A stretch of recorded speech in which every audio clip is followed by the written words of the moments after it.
Hello, fellow writers. I'm Lewis. That over there is Tolkien, and you have found the Scripturient Society. Welcome back, writers, readers, holiday lovers, drinkers of hot chocolate and of alcoholic beverages. And of water. And of, yeah, okay, and water. She's like, and the healthy thing. Right.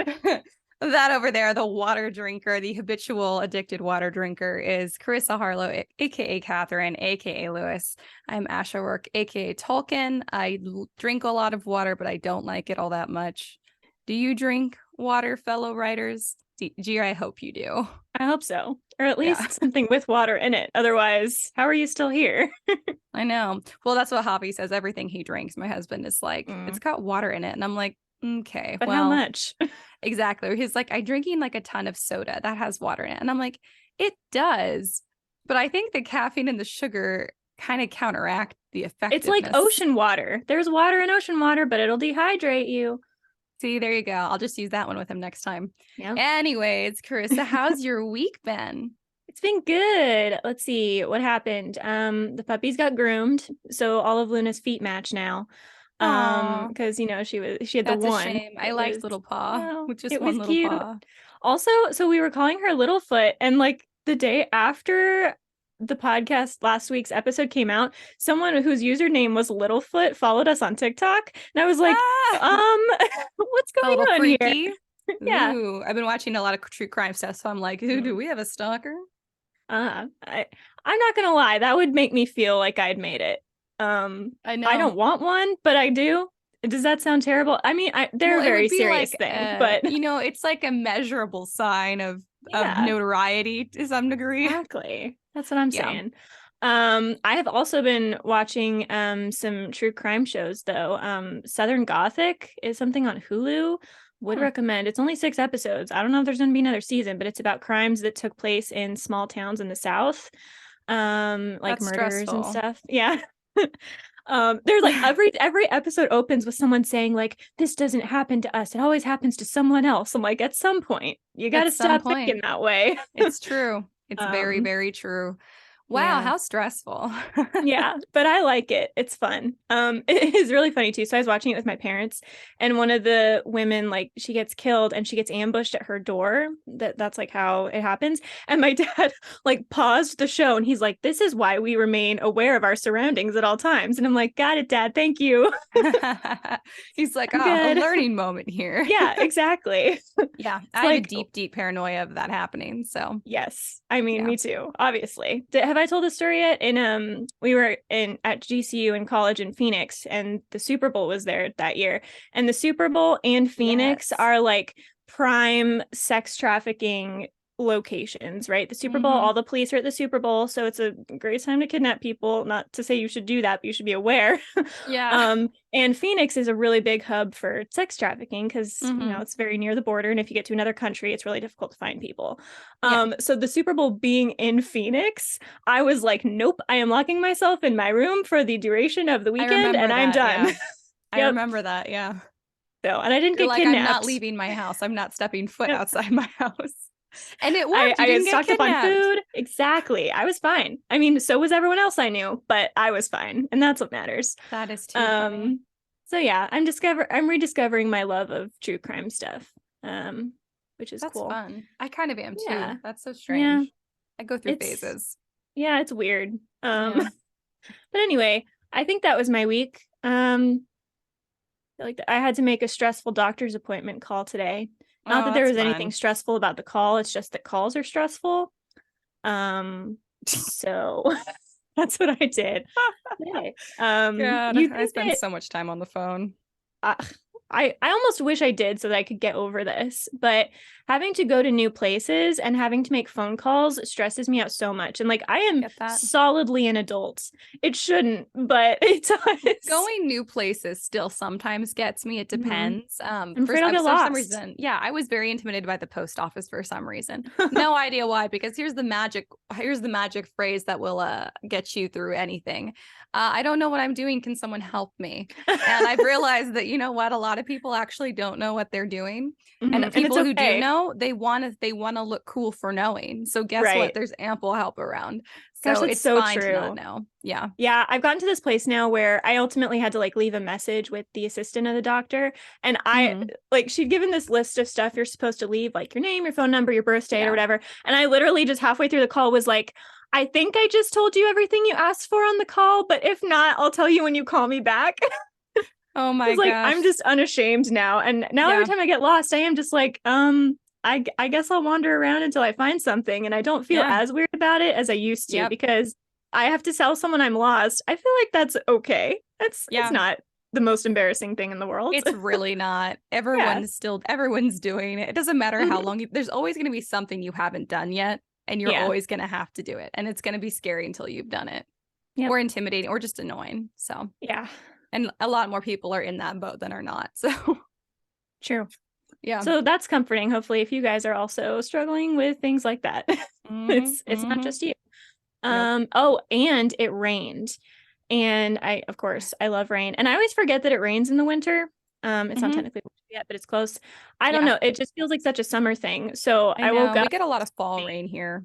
Yeah, I was like, what is going on? Are we back in July? But no, it's December. So I love that. And the leaves, I also forget that we do lose leaves on trees here. Like it's Arizona. People like the leaves don't change colors. They do. It just happens within like 2 weeks.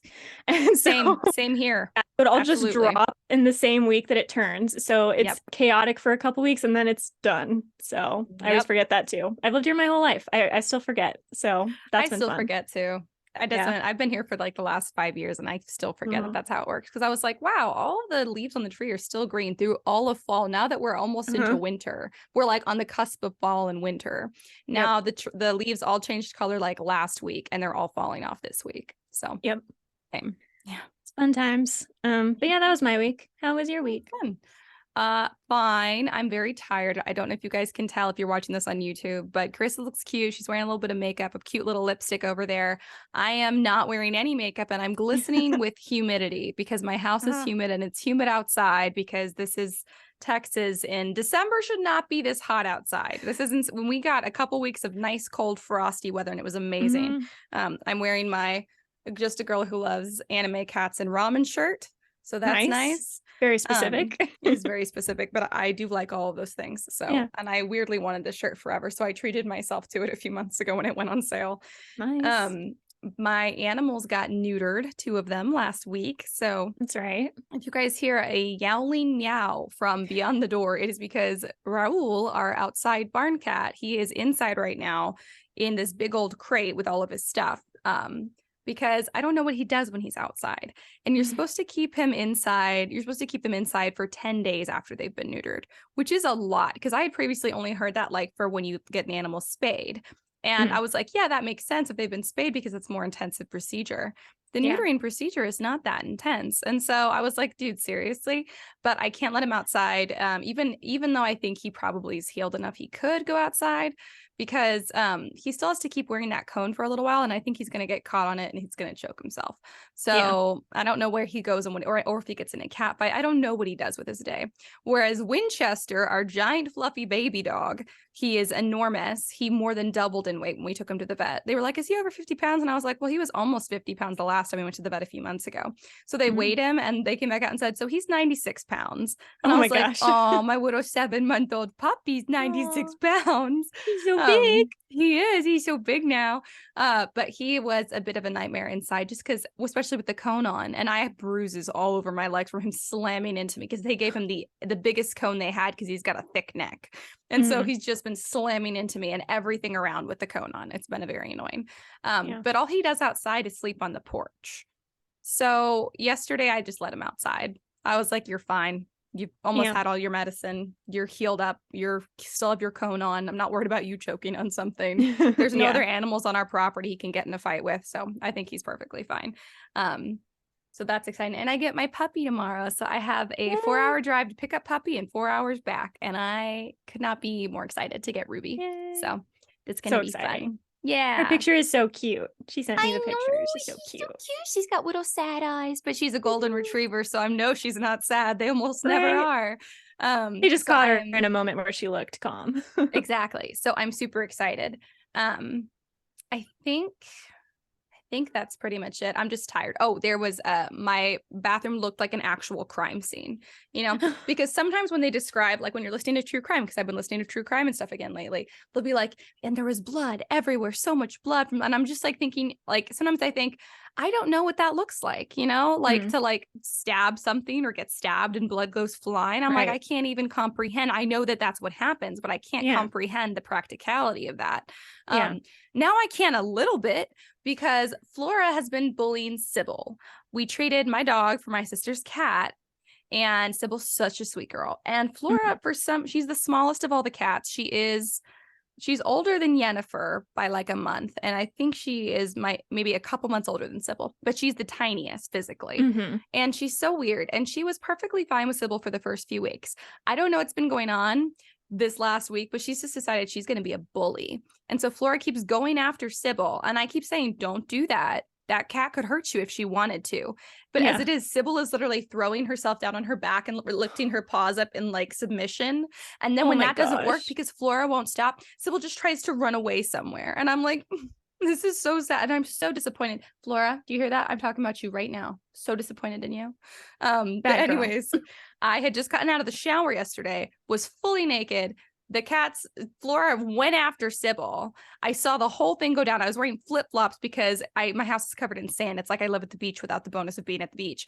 And so I'm naked except for I'm wearing flip-flops. So I took off my flops and I threw them at the cats one by one to break up the cats. And then I was so mad, but I didn't know that Sybil had actually gotten like a swipe in at Flora. Look, speak of the devil. Here she is. Go away. Bye. I'm done with her. But anyways, she's got her energy is just out of control. And so I was literally scolding her going, Flora, you got to stop that. You're going to get hurt. And then I realized she's dripped blood all over my blanket on the bed. And I'm like, what the hell are you? And then I was like, oh my God. And so I'm again, still naked at this point. So then I grab the cat and I put her in the bathroom and I lock her in the bathroom. And then I go and I quickly put on some clothes, go get our like emergency vet kit. And then I go back into the bathroom and there's blood everywhere because it's not even that bad of a wound. She's just jumping around, kicking around. It's on her leg, so it's bleeding a lot. And I thought because of all the blood, I thought, I'm gonna have to bandage it. It's so hard to bandage a cat. It's hard to bandage a dog. It's so much harder to bandage a cat. And so I was like, this is the worst. So I got her leg in the sink and washed it off and put the Vetricin on it and whatever. And she was so unhappy about me messing with her. And she was like, I just want to go play. Let me at Sybil. I'm going to go get her. And I'm like, you just did that. And it didn't go well for you. So then I was literally like, anyway, she's fine. The scratch is, hello, Flora, was not that bad of a scratch. She's back again. She hears herself being talked about. You have no regrets, do you? She's purring. She has no regrets. Her little scratch is perfectly fine. She didn't even limp on it at all day long. She just kept jumping around on it, jumping up on counters. So I think she's fine, which is great because I panicked at first seeing all the blood. Very, very stressful. But again, I was like, I feel bad for you, but you also did this to yourself completely. There was no reason. Deserve it, but let me help you. 100% deserves it. But I'm like, first of all, I love you, so I don't want you to die. But I also am like, I don't want to pay hundreds of dollars in vet bills because you got an infection in your leg because you decided to pick a fight with your sister for no reason at all. And she finally defended herself a little bit.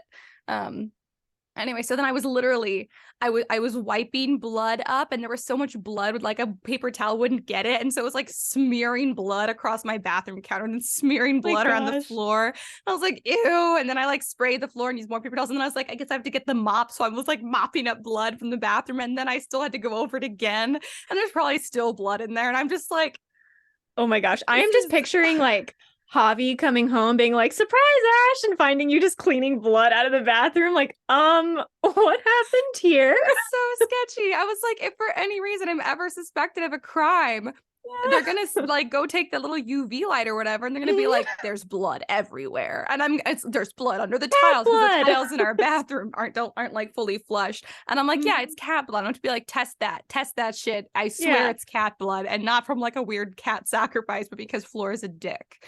And so, anyways, so that's what I got to do. I had a great morning doing that. And Flora has still tried to go after Sybil twice since then. So why don't because you learn? I don't know what her deal is. And then she's like, fine, and walks away. So I think it's more of like she's entertaining herself by being a bully. Like she's not aggressive and she's not being aggressive. She chases the other cats too, or she'll try to, but they just kind of lay down. Sybil is just like, don't hurt me. I'm scared of you. Yeah. So anyways, tomorrow, because we're going to be gone for like 8 hours, I am debating which cat gets locked in the bathroom with the litter box, because I'm just scared, because when I'm here, it's fine. Because I hear them hiss, I can like keep an eye on it and make sure like it's not getting physical, because that's the first time it ever has. But one of these cats is going to have a really fun day tomorrow of being locked in the bathroom with a litter box for 8 hours, because I'm not coming back to find blood all over my house. Yeah. I'm not doing that. Seems fair. Yeah, I think so. You hear that, Flora? You should be the one who's locked in the bathroom, because you were the one who was an asshole. But I think Sybil's more emotionally okay with being locked in the bathroom. She'll be calmer. Yeah, she'll be calmer about it. Choices. Yeah, and she actually really likes the bathroom for some reason. Sybil loves to go hang out in the bathroom. So does Flora, which is where the fight started. So, I mean, it wasn't a fight. It was just Flora being like, I hate you. I'm going to get you. You better run. And Sybil's like, please don't hurt me. Please, please, please. And then Sybil's like, you better run. I'm going to get you. And then Sybil ran. And then she was like, I don't think so, bitch. And Flora ran after her. And then I just hear, and then I threw my flip-flops. And I already told you the rest, but it was stressful. That was the beginning of the story. That was the beginning of the flashback. Yeah. I'm still really dealing with it. I'm just reliving it constantly. Yeah, so that was my week. I'm like, I don't want animals anymore. I don't want them anymore. I'm done. As I go to pick up another one tomorrow. Right. Let's just get more. I'm trying. Well, we weren't supposed to have this money. This is just what happens, because we're like, we don't want to see animals go to the shelter or bad homes. And so we're like, we'll take care of it. And I'm like, we can't. So anyways, I'm like Googling how to transition a cat to an outdoor cat, because the idea was Sybil would get to be like an indoor outdoor cat. So then there, wouldn't be so much like weird territory stuff. But the thing is, Sybil hates the outside, it turns out. She just, I went out with her because the website says spend like 10-minute increments at a time out there with them and try and make it a positive experience and increase the increments. And I'm like, okay, cool, I can do that. The entire 10 minutes of me trying to offer her like her favorite little cat treat tubey thing.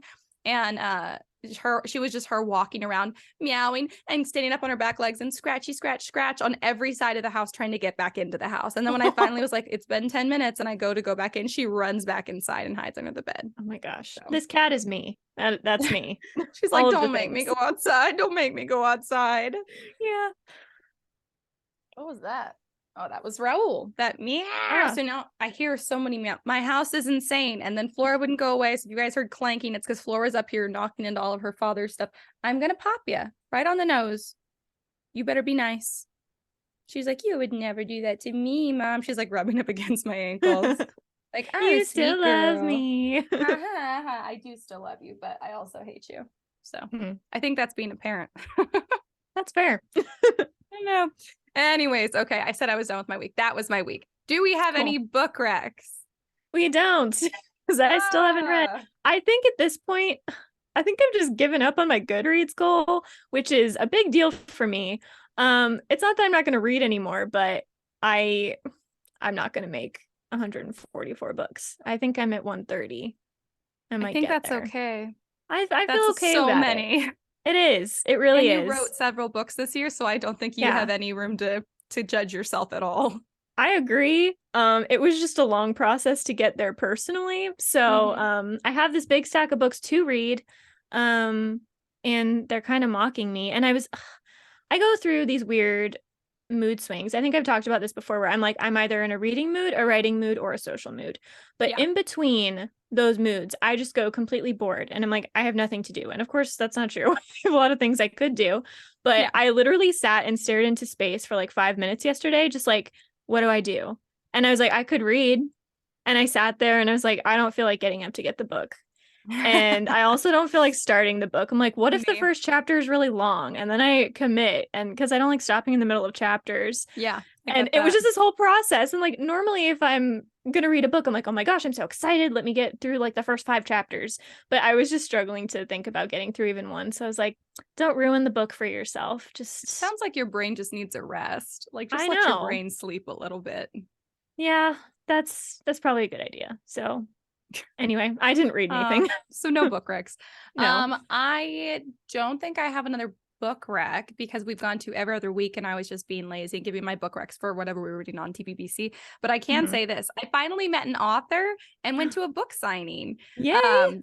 Kendall and I went and we saw Kira Cass. She came to Book People in Austin. This I was going to say little independent bookstore. It's a pretty big independent bookstore. It's very cool if you guys are ever in the area. They have author signings and visits all the time. So Kira Cass, she wrote The Siren. She wrote the Selection series. She wrote like The Crown, The One, The Crown, The Betrothed, all of those. And she just came out with a new book, the one she was talking about at the event, which was it's called 1,000 Heartbeats. And it's a little bit, it's like her other books, but a little different. So cool. I can happily book rec The Siren and the Selection series because I've read them. This is just like the ultimate little, it's kind of like a fantasy rom-com-y comfort with a little bit of action fantasy suspense. Like it's just like the stakes are high, but it's not dark, I guess I should say. It's about as light as fantasy can get without it being like froofy, if that makes sense. Okay, you know what I heard the other day? So grimdark fantasy is a thing. Yeah. I heard someone describe the opposite as noble bright. So if you write noble bright, it means you write kind of cheer. Not necessarily. I don't know the definition. I didn't look it up. I just saw a TikTok about it. But it seems like it's grimdark is where everyone sucks. There's like no real moral quality to the things being done. It's just plot and no real moral quality to things happening, and it's very dark because of that. And noble bright seems to be kind of the opposite, where it's like there might be magic or sci-fi or whatever is going on, and it's like a cheerful kind. Like if there's something wrong, people are working to fix it, or people are generally good and striving to be good. So I don't know, maybe that would be a good description of that. I think it is. I think you're right. I think that it's noble bright. It's noble bright fantasy. And what Kira Cass had talked about at the Q&A as well was somebody had asked if she was ever going to write any edgier romances, because there's all like very strong themes of romance in all the books, or elements of romance. And she said that she doesn't really think so, because Flora's putting her head in my hand and falling asleep as if she's just an angel. This is hysterical. She's going to drool on me. She always does this.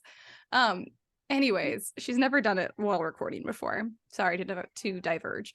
But in the Q&A, someone asked if she was going to write edgier romances, and she said no, because she feels like, or that she doesn't see herself writing that, because she doesn't really enjoy it as much, and also because she feels like there's like there's a growing gap between middle grade and young adult that didn't used to be there. I think that she said that she thinks the gap is getting wider. I completely agree. I think that's a great observation. Yeah, but the thing about her books is they really do fill that gap perfectly. So I'm glad. So I like that, and I'm excited to read 1,000 Heartbeats. We're going to cover it on TPBC, and then I'll be able to book rec that one more specifically. But yeah, so she's great for that, and she's a good writer. It's really well written.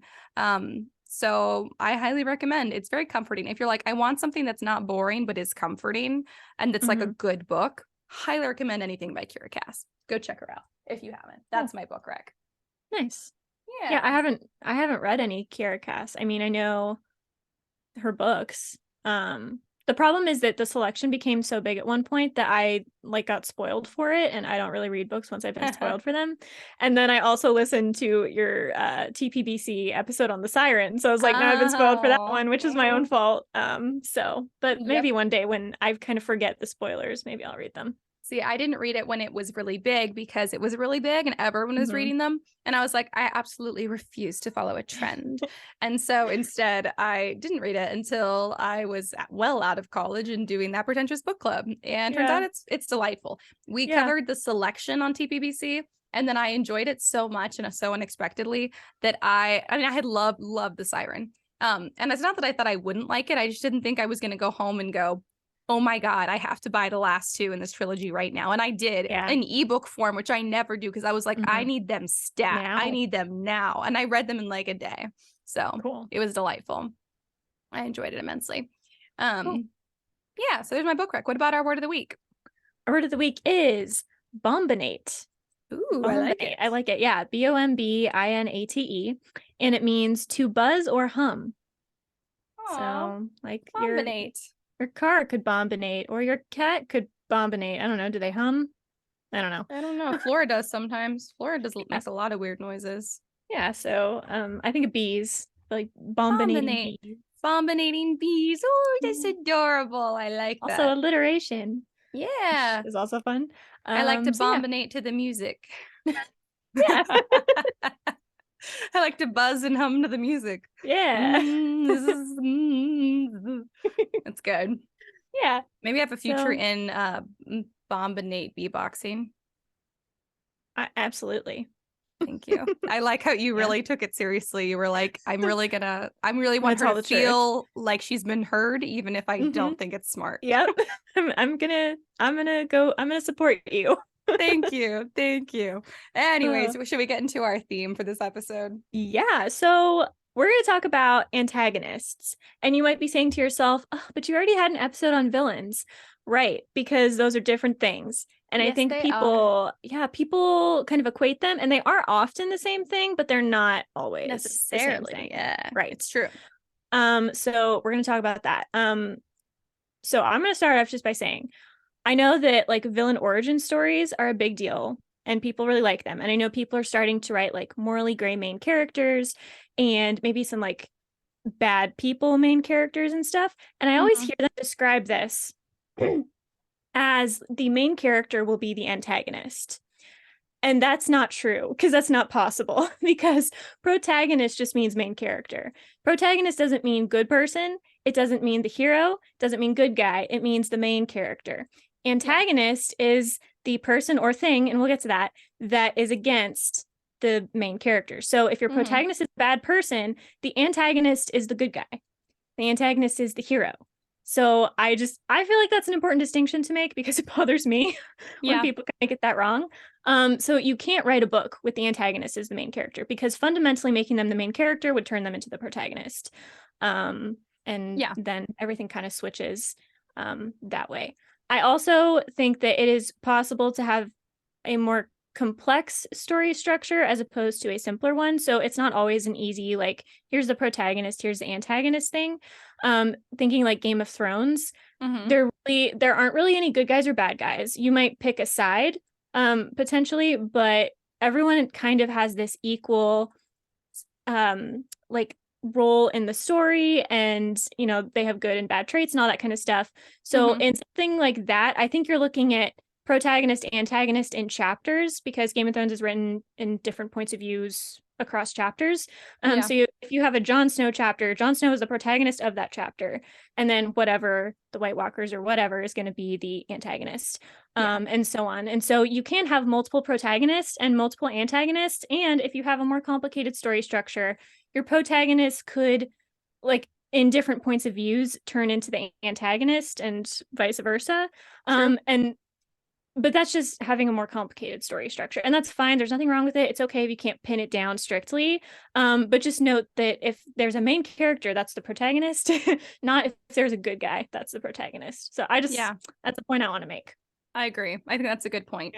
I think that sometimes I've said that the protagonist is their own antagonist, but that's a different statement. Your protagonist is not, as a noun, cannot be the antagonist if it's the main character. That's the protagonist. Right. Well, it's like Joe from You, which is, the Stalker show.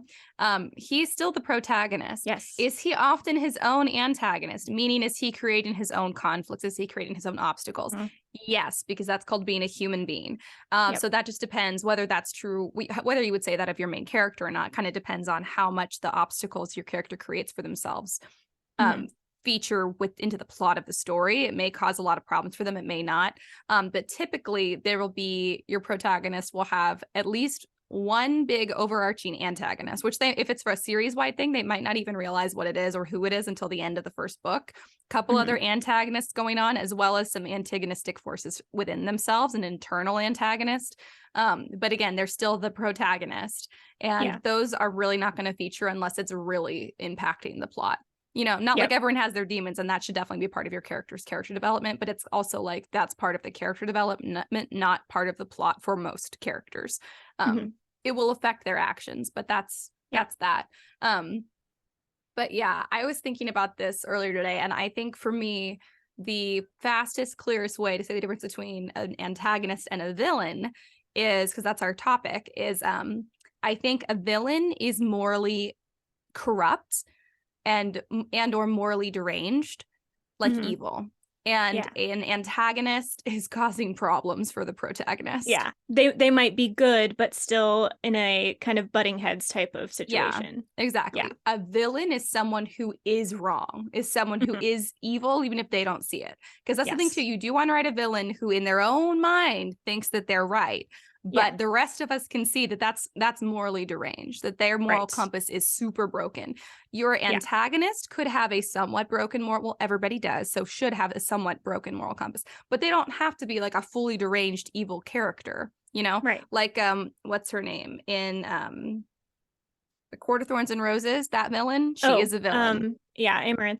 Amarantha, because she's insane and evil and enjoys hurting people. So she's a villain, and she happens to be the antagonist. She can be both, obviously. But a lot of other stories, the antagonist is not really a villain. Like, I would even say, spoilers for Percy Jackson, the Lightning Thief. Luke ends up being the person who stole the lightning bolt. At that point in the story, I would call him an antagonist and not a villain, because he's not evil. He's very confused. Which is typically true of antagonists. Because the villain is Kronos. Yeah, because the villain is Kronos. He's like a low level. Yeah. It was just also often the case in a series is there's like the big bad villain that's evil and like morally deranged and is causing problems for the villain. And then there's all the people who think they're doing the right thing and they're truly are doing it from what they feel is a good place. And they're still causing a lot of problems for your protagonist. Also, I would say that characters that genuinely are doing the right thing can be antagonistic forces for your protagonist. So, especially if your protagonist is morally gray. Yeah, exactly. The villain or whatever. Exactly. Well, I think that's something too, where when that's the case, like I Will Serpent and Dove by Shelby Mahurin, the main dude character is a good dude, but for the chick who's it's horrible that I don't remember their names right now because I love that book so much, but I only read it the once. I need to reread it again. Her name's Lou. I can't remember what his name is. But he is a good dude, genuinely, very morally upright, but he is her antagonist for a long time. Is he the villain? No, there is a villain and it's awesome. But he is an antagonist, being a genuinely good dude because they're in each other's way. And he probably feels that she's an antagonist because she's in his way. So it's more about being in each other's way, I feel like, between a protagonist and an antagonist, and has less to do with moral derangement, although you as the writer should know which one's technically more right. But it's okay if your characters don't know. It's okay if your readers don't know right up front either. You should know. But the villain is evil. The villain is bad. The villain should think that they're not, or not care that they are, but think that they're right. But they should be obviously bad. That's the difference between an antagonist and a villain. Yeah, I agree for sure. I think you also kind of touched on a good point when you're talking about like the character can be, or the protagonist can be their own antagonist. And so another thing that I think a lot of people kind of forget. So we obviously talk about fantasy a lot and speculative fiction because that's what we write, and because it's a relatively popular genre and everything. But in different genres, your antagonist can take different forms. And so I looked it up to make sure I have them all. I think I have them all. There are like, it used to be 5, but then they added 1 because of sci-fi and stuff. There are essentially 6 types of very simple story structures or story conflicts. And it's character versus character, character versus supernatural, character versus society, character versus, did I already say nature? Nature, character versus technology, and character versus self. So your character could, especially if you're writing in some kind of like contemporary world, a lot of literary fiction does this. Your antagonist might just be the protagonist and they're doing things to hurt themselves. It might be self-destructive, or they might be holding on to something like anger. And the point of the book is them learning how to forgive the thing they're angry about or whatever. The antagonist in that sense is the protagonist. So when I say that the protagonist can't beat the antagonist, that's not what I mean. What I mean is that the antagonist is not fundamentally the bad person in the story. It's just the thing creating conflict. They can be the same person. And if you're talking about something like character versus nature, which would be something like the movie Castaway, or to a degree Lost. I don't read a lot of books with nature as like Robinson Crusoe or something like that. The Depths. Oh, oh no, come on, Ash. I just interviewed this author. I don't remember the name either. I'll look it up. It's fine. Continue. Okay. But yeah, so character versus nature. The antagonist is nature. The antagonist is the starvation that is imminent, or the dehydration, or the elements, a storm or whatever. Nicole if you have any sorry. The Depths is a book by Nicole Lesperance, and it is both character versus nature and character versus supernatural in a very interesting way. Sorry, Yeah. continue. And no, it's good. You can totally combine them because you can have multiple antagonists, but we'll get to that in a second. If you have some kind of a storm or something like The Day After Tomorrow, does anyone remember that movie? I love that movie. I wanted to see it and I didn't. It's good. The antagonist is nature. The antagonist is a storm. The antagonist is not something with sentient like motives, right? It's just something that exists. And so that's also something to take into account when you think of antagonist. It doesn't have to be a person. A villain has to be a person. A villain, it could even be multiple people, but generally speaking, a villain is one person. Because like Kronos, Yes, exactly. Yeah, like a person as being, in something with motive and goals. Yeah, something with thoughts and feelings that can take its own actions. Exactly. Whereas an antagonist can be a mindless force like rain or something like that. It can even be society. So character versus society. I think a lot of dystopian would fit here, but I don't know if that's like the primary. Yes, it would. Yeah. So we're like everyone is kind of responsible for the hardship that's being faced. Maybe you have a small group of people that are trying to fight against it. Maybe, whatever's going on. That would be more of an antagonist than a villain. Like something like the Hunger Games. Snow is kind of the antagonist or kind of the villain, but society is the antagonist because they're all kind of backing him because they don't know any better. Very much so. And this is why it kind of makes sense when Katniss realizes like all of these people like Effie and Cinna and other people within the society are still on her side, even though they're kind of a part of this greater body that is against her. And so it can become very complicated and more I don't want to say morally gray, but less black and white when you have like a society as the antagonist, because they often don't realize they're doing anything wrong or don't think they're doing anything wrong. And so that can also be something to think about. Character versus technology. That's the new one. When I was in school, this wasn't a thing, but it's because of it wasn't. and all that kind of stuff. So if you true. have an AI, if you have some kind of a robot, I guess I would consider them potentially a villain, depending on how like mindful they are. Illuminae would be an antagonist more than a villain. But it's like villain leaning almost, but not. But it is antagonist. But it's character versus technology. I guess that's true for a lot of like straight sci-fi stuff. There's a couple. There's an episode of Firefly where the ship is breaking down. And actually, that's a great example. If anyone has watched Firefly or does, it's towards the end of the season because it's a 1-season show. The ship starts to break down and they're trying to survive. But at the same time, there's like this person trying to go around and murder them. So the one trying to go around and murder people, villain. The ship breaking down, antagonist. Yeah, so different for sure. And that's interesting. It is technology. I guess it's been around for a while, but we didn't talk about it. But it's kind of a newfangled thing because obviously, I mean, like the wheel is technology, but that's not really what we're talking about. So like for a really long time, there wasn't really technology as an antagonist, but that is becoming more and more common. So anything computer-based, anything, I don't know, cloud-based, technology-based, you know what I mean? There's a book called, I think, The Housemate. I listened to it on audiobook. I don't remember who it's by, but you guys can look it up. And she's like obsessed with Instagram and like the cleaning pages where people just post like about cleaning stuff and how everything is so clean and great or whatever. And it kind of becomes an antagonistic force for her that because she's on it and it's becoming a big obstacle for her.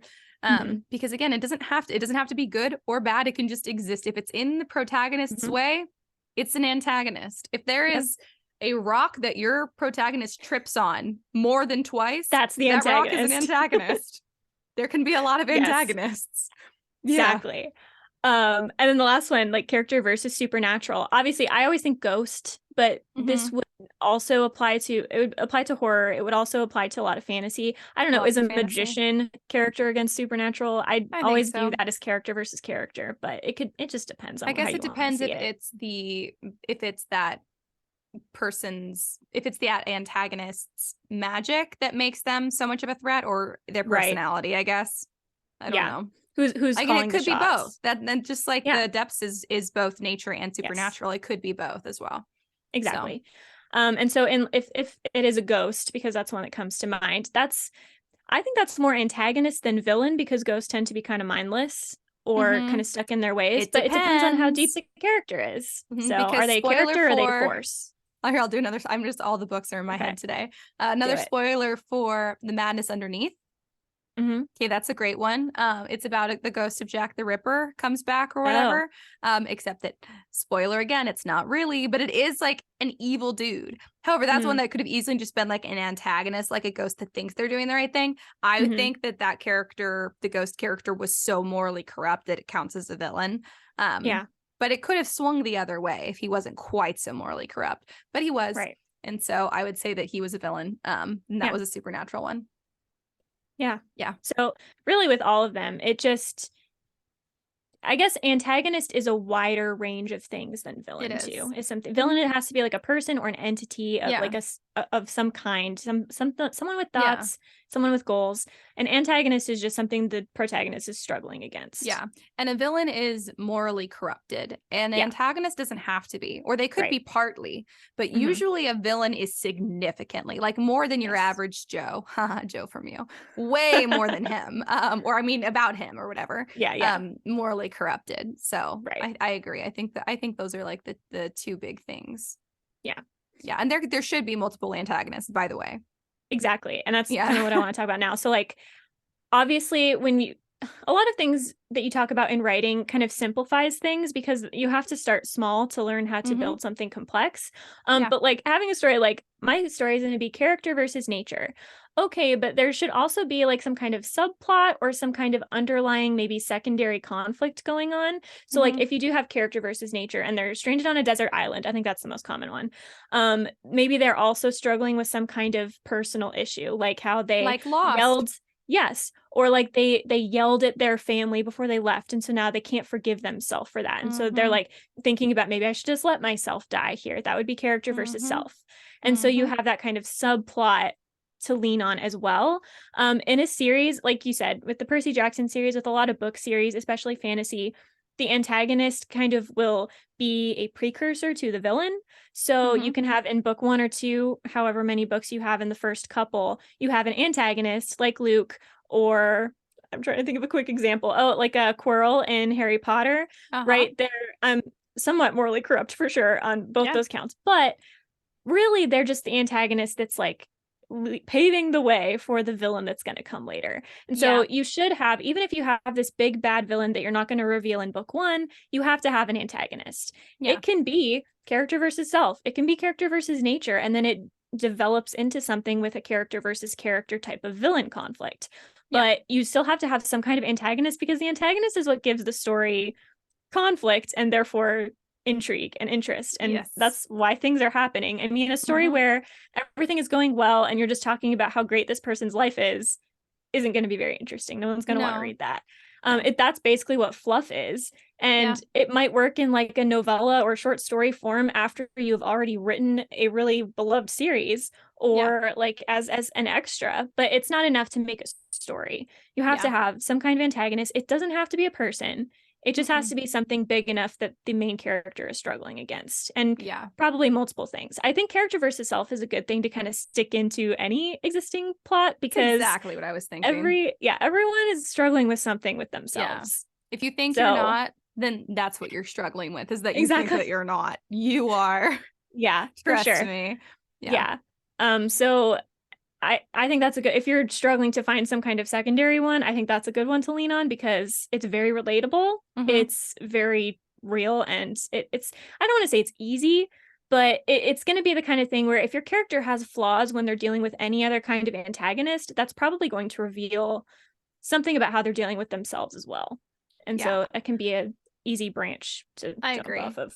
I think every character, I don't know what I was saying there.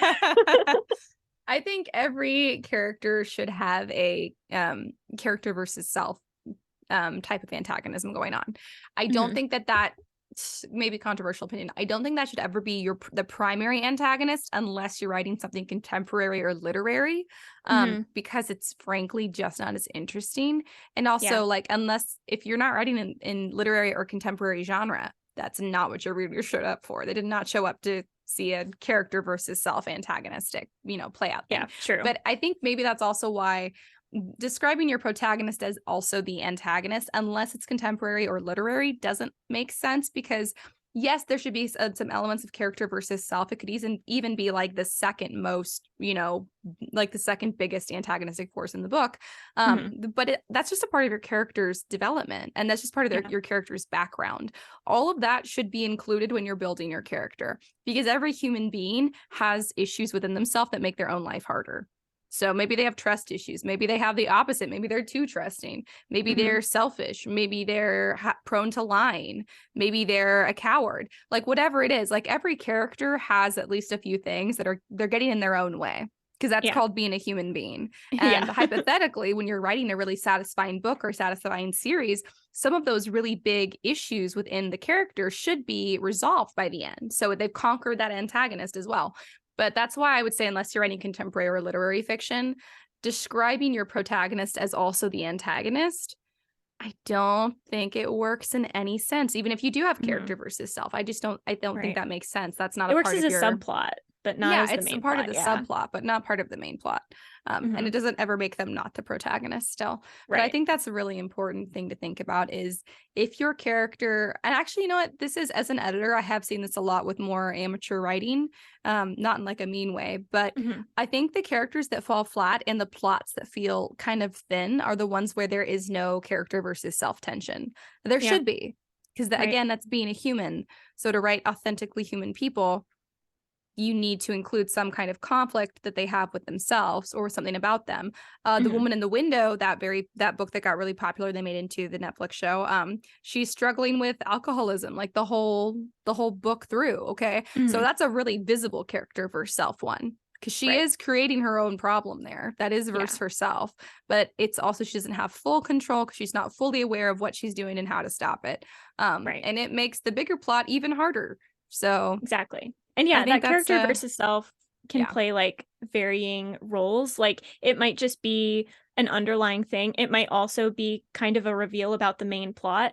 And so it doesn't have to be, equivalent or minor to the main plot. It can be, there are so many degrees. This is why there are like billions of stories to tell, because you can do it in so many different ways with so many different matched subplots and main plots and different kinds of conflicts. So I mean, take the same story and put a totally different character in it with totally different character flaws, and the story, it's going to change the way the plot of the story goes. It's going to change the story completely, because everybody reacts to and has different thoughts regarding everything based on what their past experience and their personality is. So it's true. It's sometimes it feels like there's nothing original left, but it's not true at all, because there's no one who can write a character as human and authentic as you can in the way that you can.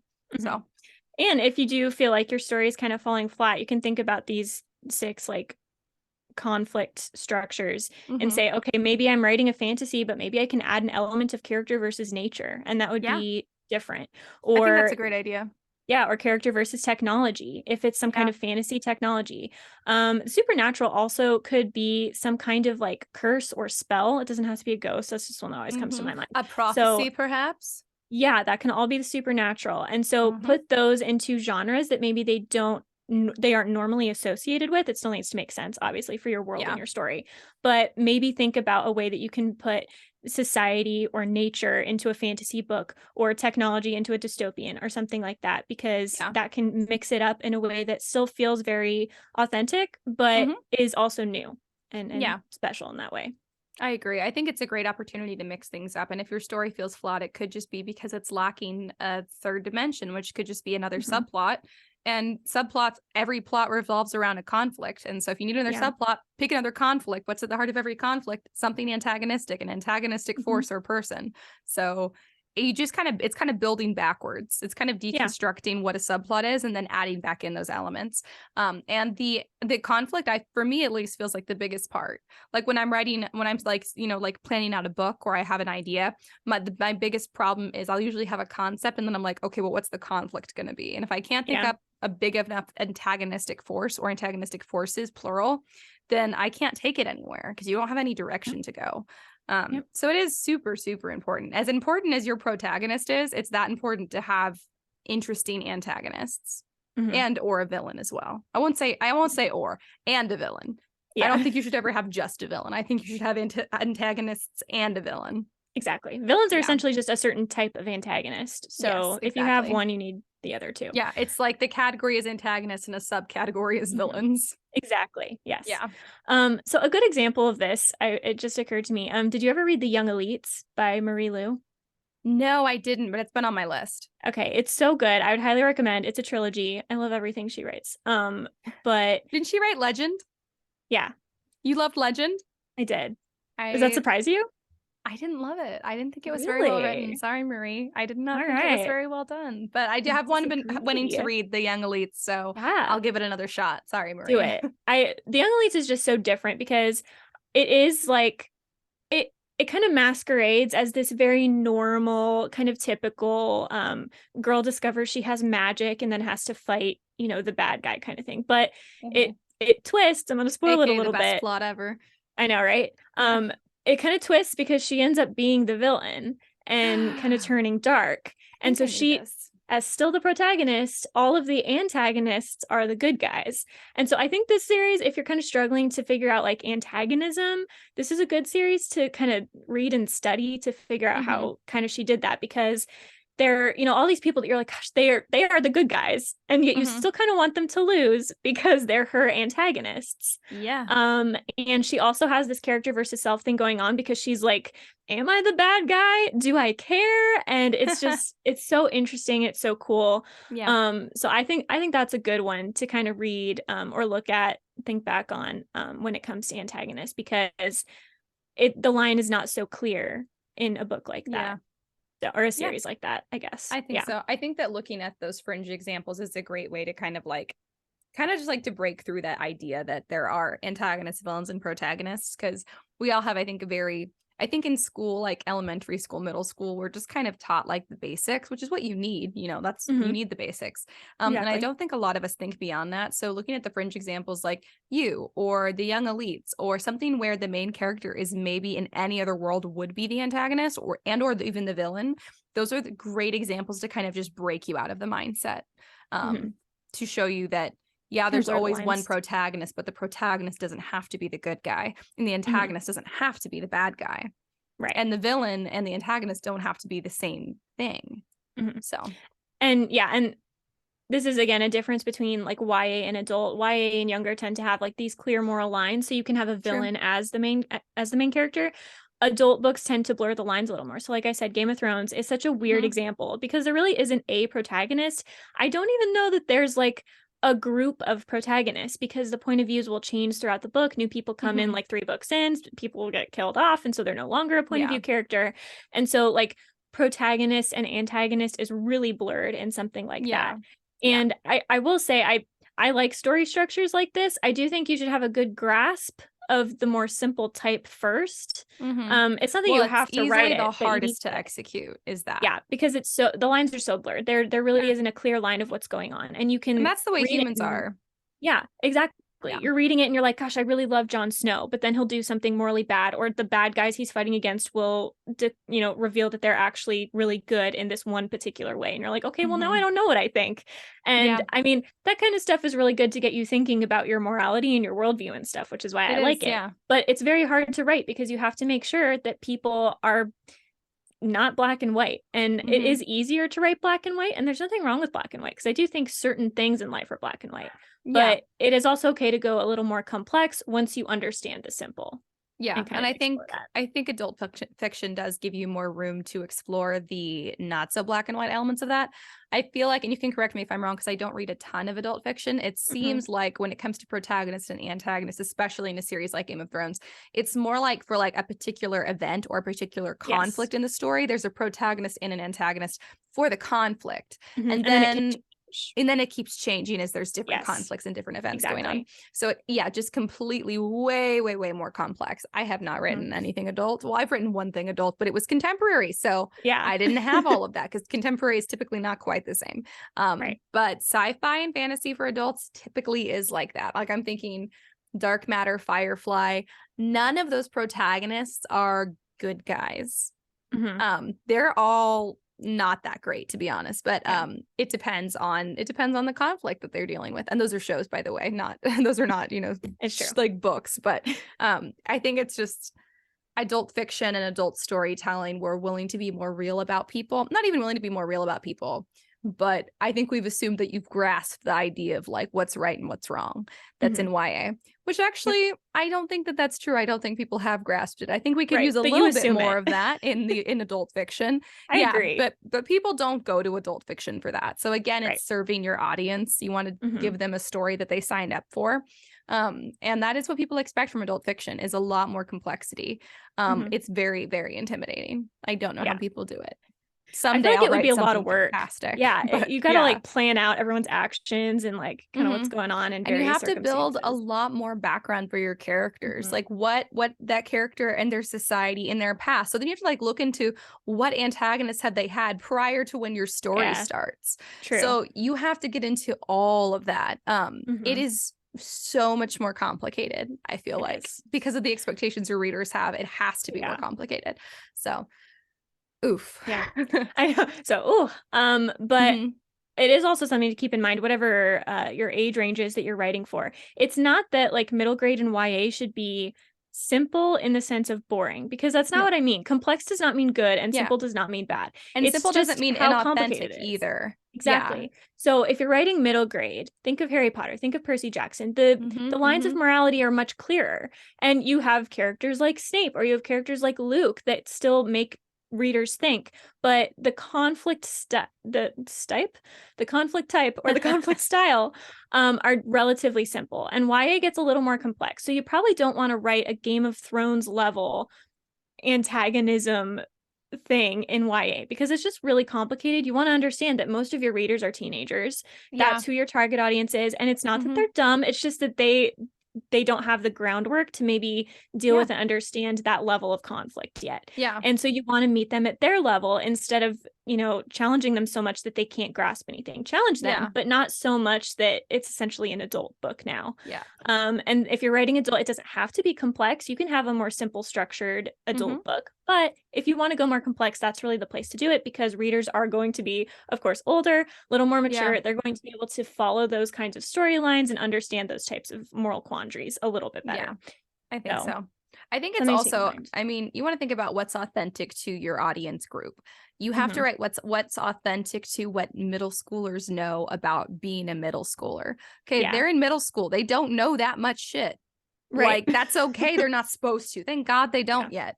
So they shouldn't. So they should still be authentic, and your character should still be realistic, but they don't have to be as complex because they don't have all the information. Same with when you're writing YA, you're writing what teenagers know to be authentic. You're writing authentic teenagers, authentic human being teenagers. So it should still be real, should still feel really authentic. It can even feel a little more intense if you're doing like fantasy or sci-fi, because obviously they're facing challenges that contemporary teenagers don't typically. But then as an adult, that's typically when you go, oh, things are not quite what I thought they were. And things do get more complex. Just in real life, you're like, wow, the lines are a lot more blurry than I thought they were. And a lot of people don't deal well with that, which is understandable. It's a lot to swallow. And so that's why I think that adult fiction reflects that. That's why we have the different types of fiction.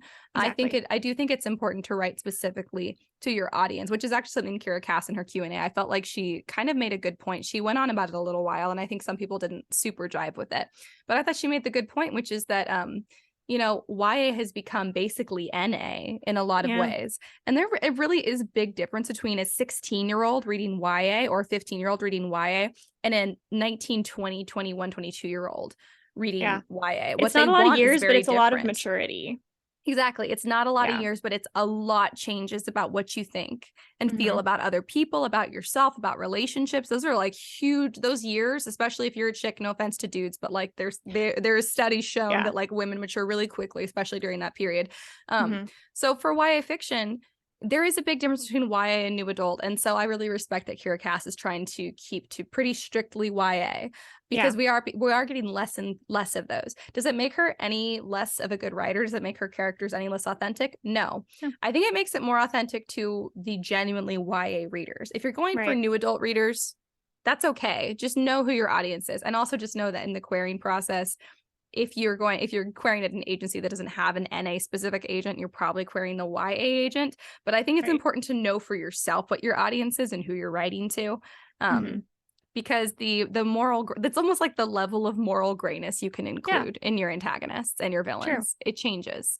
So And I do think that's also why, as adults, a lot of us still continue to read YA. And Yeah. it's not because we're like, I don't know, like still obsessed with our teenage years or anything like that. It's because the story structure and the story conflict is more in line with something that we want. We expect Yeah. more complicated storylines in adult, and maybe that's not what we want.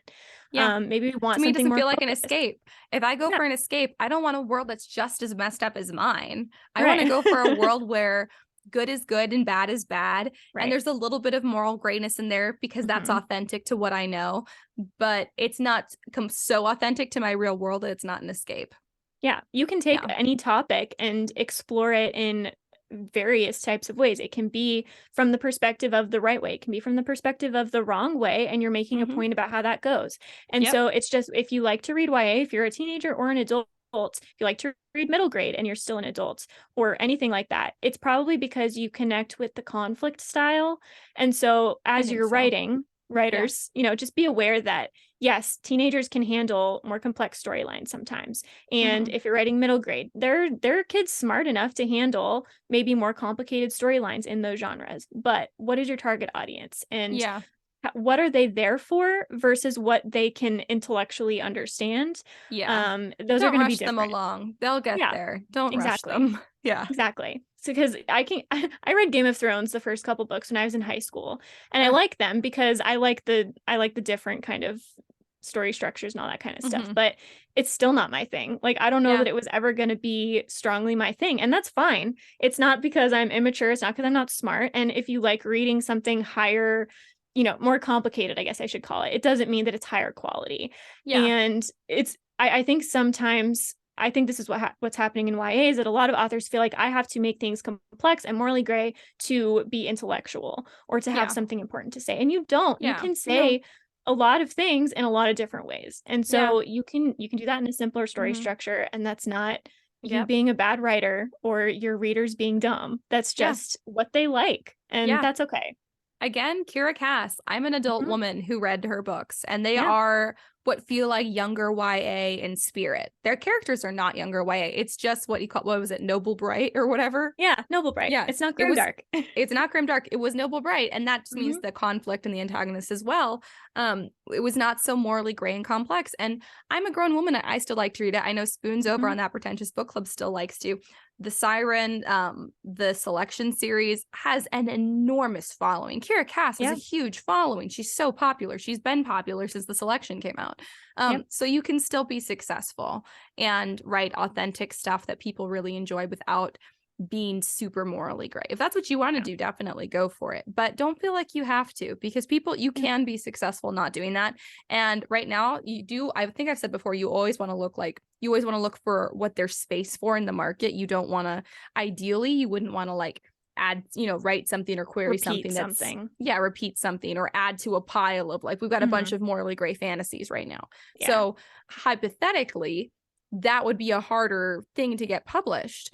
So you Mhm. always want to look for where there's room in the industry for what you're writing. So if you have a story idea and it's the conflict in it is not so morally gray, the antagonist and the villain are pretty clear cut, then maybe there's room for that in the industry right now because there Mhm. hasn't been as much. Yeah. So there's always room for it. And that's not me saying don't write it if it's not to industry, whatever the market's doing, because the market comes and goes. So still Right. write what you're inspired to write. But there is and will always, I think, still be room for that more black and white protagonist versus antagonist villain thing. Yeah. I think it has a lot more to do with how well written is your antagonist as opposed to do you have 10 and how Yes, complicated is it. So if you I write agree. one, again, like you should have subplots, so you should have maybe at least two. But let's just say you have one well written antagonist is better than 10 kind of poorly done, confusing ones. Very So, true. because they're I going to have to agree. play off each other too. If you have multiple antagonists, they need to have a relationship. Mhm. And like I said, it doesn't have to be people, it can be nature, but they have to be playing off each other in a way that actually creates a story. Yeah. And that leads to confusion more often than Mhm. not. And so if you're Yeah. going to go simple, that it leads to less confusion. And so maybe you can actually make your point better, or maybe your writing can shine through as opposed to the plot or Yeah. whatever. So Yeah. I think it's better to have few but well written antagonists I as agree. opposed to badly written many. I agree. And that's what I would say about Kirikasa's stuff is Yeah. I think that her antagonists are pretty few, but they're well written. I think that's true of all Mhm. her story elements. It's not like it's the most you would look at and be like, oh, she mastered every single element of writing. Like her stories are very simple, but they're very well done. And so they're Yeah. really enjoyable. And I think we need more like that. So don't feel like you Exactly. guys have to do a million things to make your book, Right. you know, like a Leigh Bardugo, because Leigh Bardugo, I feel like her stories are packed. Mhm. Obviously, Game of Thrones is packed. It doesn't Yeah. have to be packed with antagonists or packed with morally gray or packed with whatever elements of whatever. Just Mhm. whatever you're going to do it well. And there's Exactly. room for that. So, yeah. I agree. Yeah. Anything else that you have? I have like a closing point because I don't know where else to put this in our episodes, but I just want to talk about, so, you know, it's called a protagonist and an antagonist. Mm-hmm. So there are other terms that like we never use. So your secondary characters or character is called a Oh, I know deuteragonist. what you're doing. Yes. I love this so much. I don't know where else to put this. So like the love interest, most likely the deuteragonist. That's also what you can call them, or the best Mhm. friend, or the sidekick, or whatever. They are the secondary character. They're a deuteragonist, and the list goes on. I have them. I know Okay, it does. tritagonist. Tritagonist is the third most important character or character. Mhm. Tet Tetrartagonist. It's not tetra. It should be, but tetrartagonist. Protagonist. The four. It's the fourth. That's the one. And then pentagonist and so on. So those all Wow. the two, and I just think that's really fun, and That is this fun. knowledge just feeds me. It's so cool. I know it does. I think you told me this before. I did. I don't know if I told the podcast. Maybe you guys are like, No. Carissa, you told us this. This No, is I old don't think you news, said it on but- the pod. Okay, Yeah. good. So that's super fun. So if you want to sound really intelligent, you can just call your love interest the deuteragonist instead. Yeah, people are gonna be like, Or- "What?" And be like, "So you don't know what Mhm. that word is? Are you even a writer?" Yeah. Ugh, gosh. Maybe next episode we need to do hero versus protagonist, since this was villain versus antagonist. That's right. That would be a don't good know. one. Do you guys want to hear that? That could probably Yeah. work. I think we could do that. Make it a little series. That'd be fun. Yeah. Yeah. All right, Is there anything cool. else you want to say about antagonists versus villains? Nope. That's all I got. Sweet. Well, do you have any writing updates? Not really. Nothing super exciting. I did, so obviously NaNoWriMo just ended, and I've been seeing a lot of people on social media talk about how the rule of thumb is to wait 2 weeks to start editing.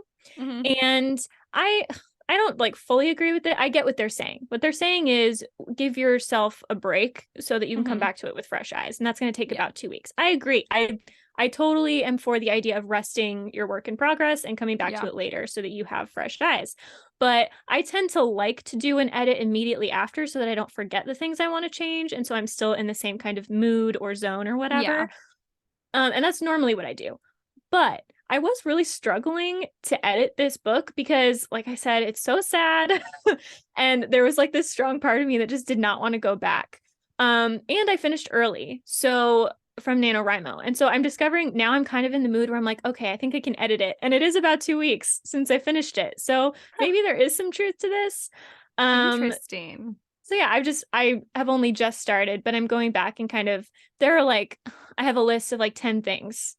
It's probably longer than that, maybe 15 things like developmentally that I need to change, that I just have to read through it and change things as they come up.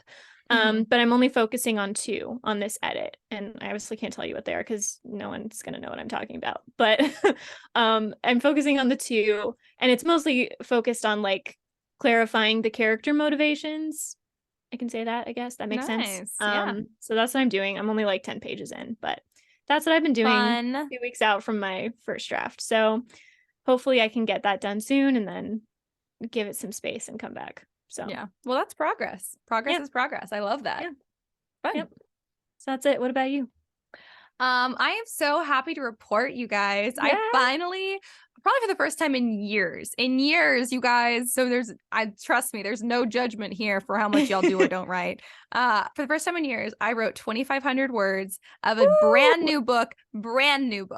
And I Yes. am so psyched about it. I got Oh to my do it on gosh. my free write, and I just can't wait to get back to it. And I've been building a playlist for it, and I'm just Mhm. having a great time. It's the sci-fi book I said I was going to work on. I've Yeah. had the idea forever. I literally hadn't started it at all, though. That's what I mean. The first time in years I have started a new book, because I did start another book that I had an idea for. I guess I guess I did, but that one I knew it's my one that's going to be in third person. So is this one, but this one's almost like my test one.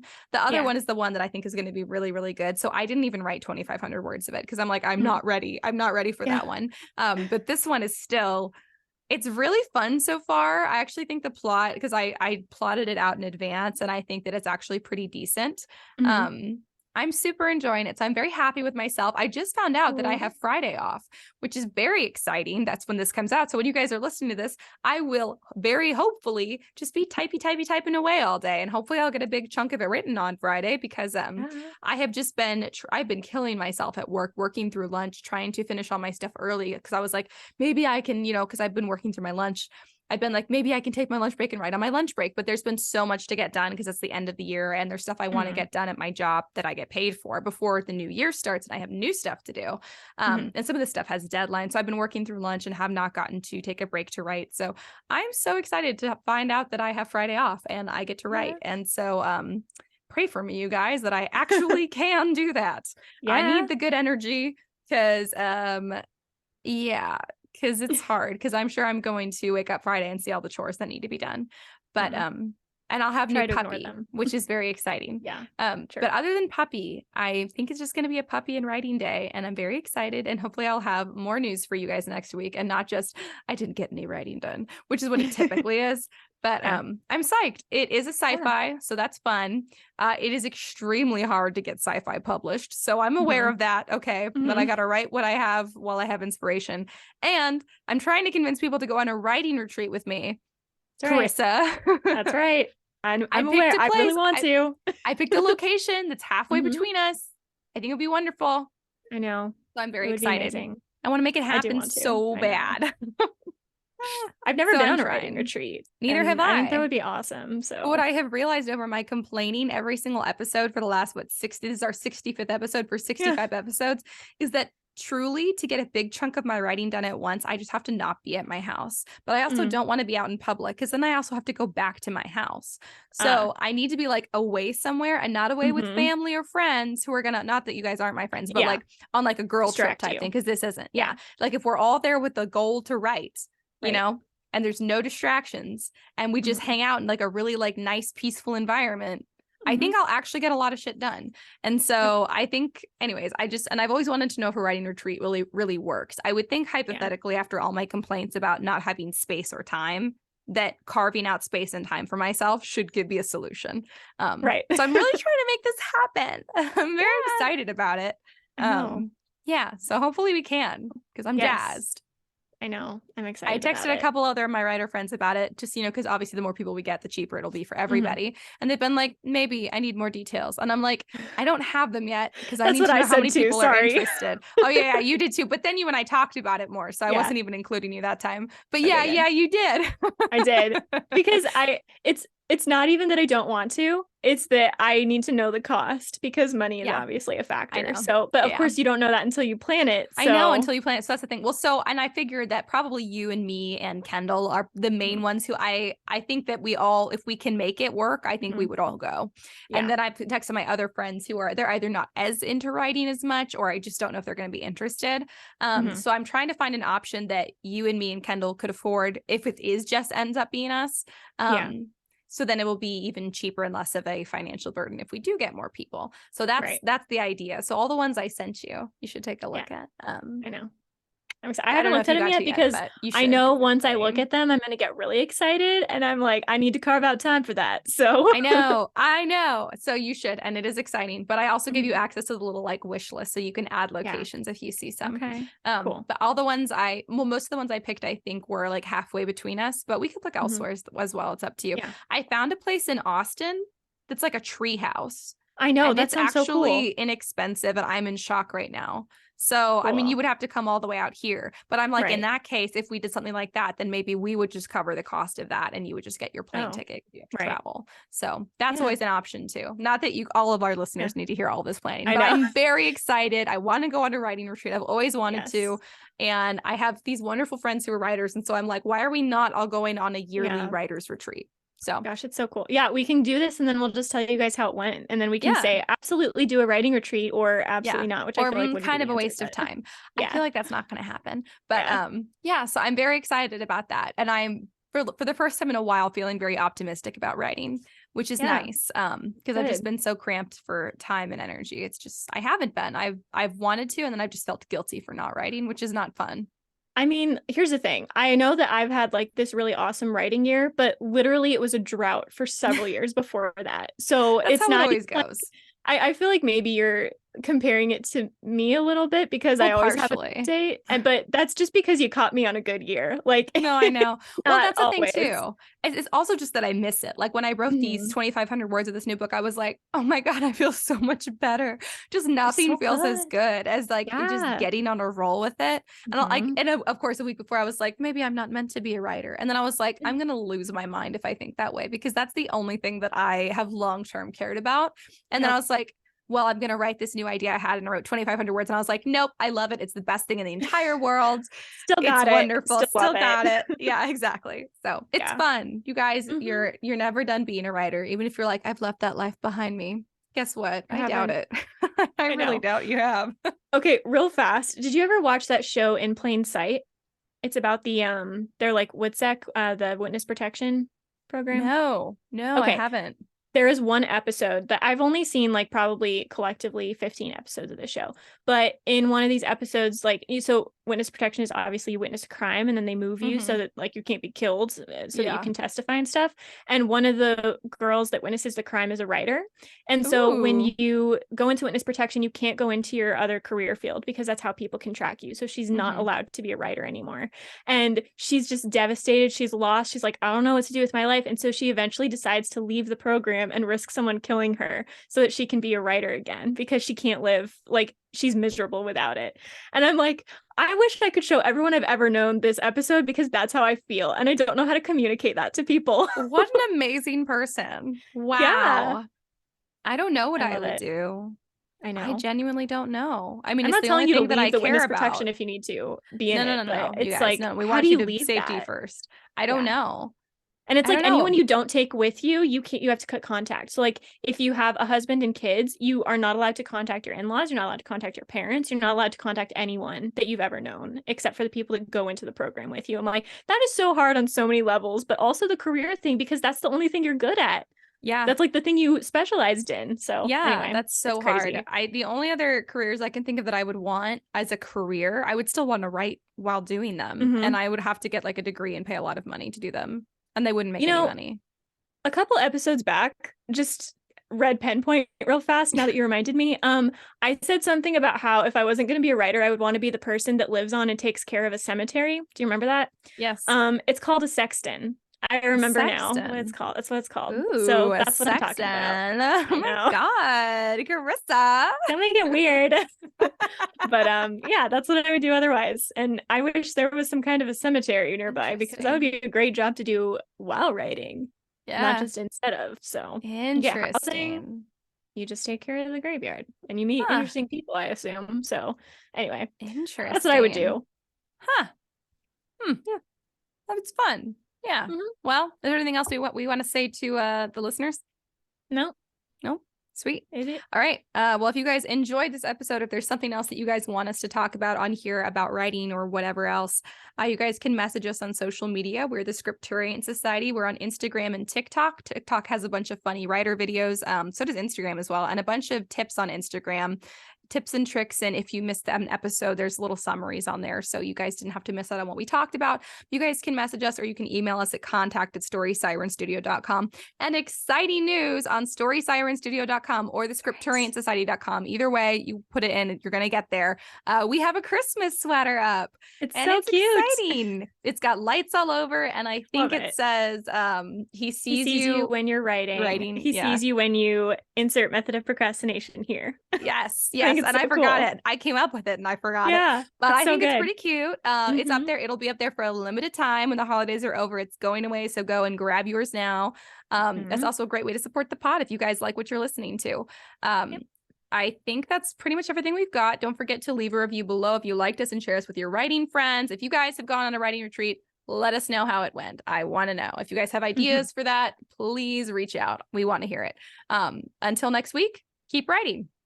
And we'll see you on the next page.